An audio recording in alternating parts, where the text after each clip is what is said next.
ক্ষুদ্র শিল্পগুলি একমাত্র বাঁচিয়ে রেখেছে শ্রমিকদের, যেখানে কাজের খোঁজে ভিন রাজ্যে চলে যাচ্ছেন শ্রমিকরা।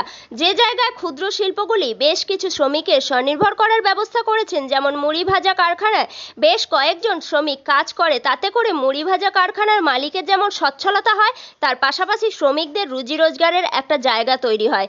তবে সুন্দরবনের ইতিমধ্যে বিভিন্ন জায়গায় মুড়ি ভাজা কারখানা তৈরি হয়েছে, আর গ্রামেগঞ্জের লোকেরা মুড়ি খেতে ভালোবাসে।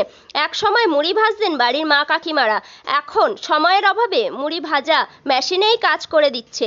সময়ের পরিবর্তে সঙ্গে সঙ্গে কাজেরও অনেকটা পরিবর্তন হয়েছে। তবে আজ আমরা পৌঁছেছিলাম সুন্দরবনের কাকদ্বীপ ব্লকের অক্ষয়নগর এলাকায়, যেখানে মুড়ি ভাজা থেকে মুড়ি প্যাকেট তৈরি করা পাশাপাশি কারখানার মালিক ও শ্রমিক আমাদের ক্যামেরার মুখোমুখি কি বললেন।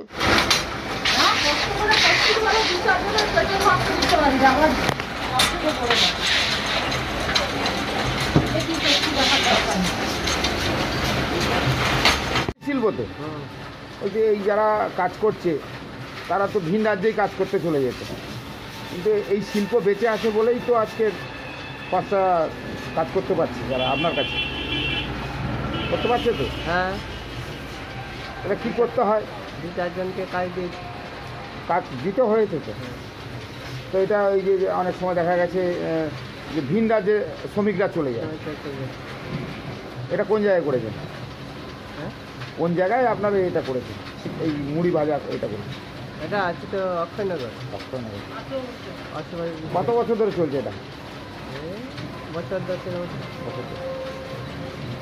শ্রমিকরা কাজ করছে, এখানে আসে তো স্থানীয় মানুষ? হ্যাঁ, স্থানীয় মানুষ তো, আমরাই তো বেশি স্থানীয় মানুষের ভাজি, অন্য কারোর ভাজি নেই, বেশিরভাগ আমরা হচ্ছে স্থানীয় মানুষের ভাজি। কি নাম আপনার? আমার নাম স্বরূপ দুয়ারি। কত বছর ধরে?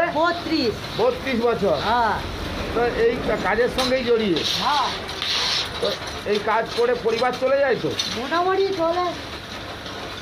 এই কাজ না থাকলে তো অন্য রাজ্যে কাজ করতে যেতে হতো বা অন্য কাজে যেতে হতো। হ্যাঁ,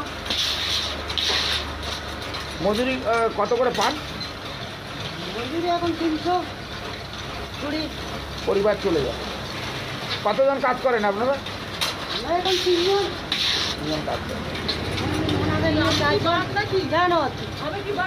কি বলি যে এখানে 4 জন করেছি কিনা। আচ্ছা, আপনি কি নাম আপনার? আমার নাম সরবিন্দু সাঁতরা।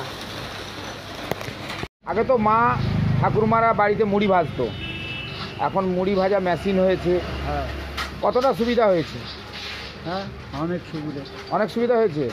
মানে এখন আপনারা চাল নিয়ে আসেন আর মুড়ি ভেজে দিয়ে, তো এটা অনেকটাই সুবিধা হয়েছে।